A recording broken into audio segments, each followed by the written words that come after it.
Hi, I'm Brenda Walton, and I'd like to show you how to make some really easy painted backgrounds that you can paint with acrylics or watercolors and then let them dry and then cut them with your die cutter and make really unique and fun patterns.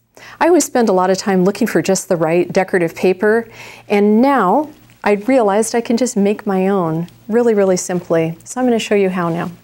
I'm using acrylic paint, and any brand of acrylic paint is fine. I'm going to show you a really simple 3-color technique using a pale pink, a really hot pink, and a metallic gold that will give you this really cute polka dotted pattern. So first, just put about maybe a tablespoon or so of paint onto your styrofoam plate. And I like using the styrofoam plates because you can throw them away when you're done with the project. And so just stir up the color. If it needs a tiny bit of water, you can put that in, but it should have the consistency of about like sour cream is really ideal because you want a lot of opacity to the paint. And then just use, whatever brush you have on hand. If you have a foam brush, that's fine. If you have watercolor brushes or even oil painting brushes work well if you want kind of a textured effect. And then simply apply the paint using a kind of circular motion with your brush. And I'm spacing these kind of far apart because I'm using 3 colors of dots.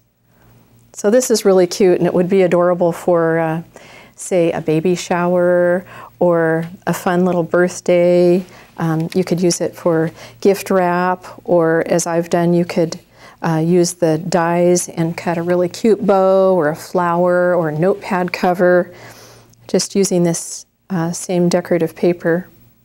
Just make some fun little dots. Don't worry about being perfect. Just rinse your brush off in between colors.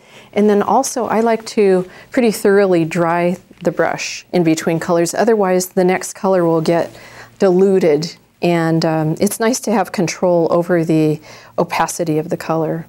So I'm doing gold next and just kind of applying those little gold dots wherever I think there would be a good place for one.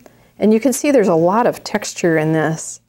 It's really fun because it's so not perfect, kind of like a little kid would do. And it's just really liberating to do a technique like this. Especially if you've never painted before. It's a fun way to start. And polka dots are so unintimidating and happy. So that's it for the gold layer. And then for the hot pink layer, and this is a really fluorescent hot pink. It'll just wake up the whole design. So any 3 colors of your choice would be really sweet for this. But that looks terrific. And I'd like to show you some examples of how these look when they're all cut out. On this is the French bow die that I've just randomly picked a crop out of this polka dotted paper, and then I used crepe paper in the center of that. In this one I just did a multicolored stripe, and you can see all the texture in it because the paint was quite thick. And then this one I thought would be a really cute Father's Day gift or a greeting card, and I've painted a kind of plaid pattern. In this one I painted roses right on top of an old document, and I watered down the paint a bit so there's a little bit of translucency to it so you can see the writing underneath it. And then I just did some quick roses. It probably took me 5 minutes.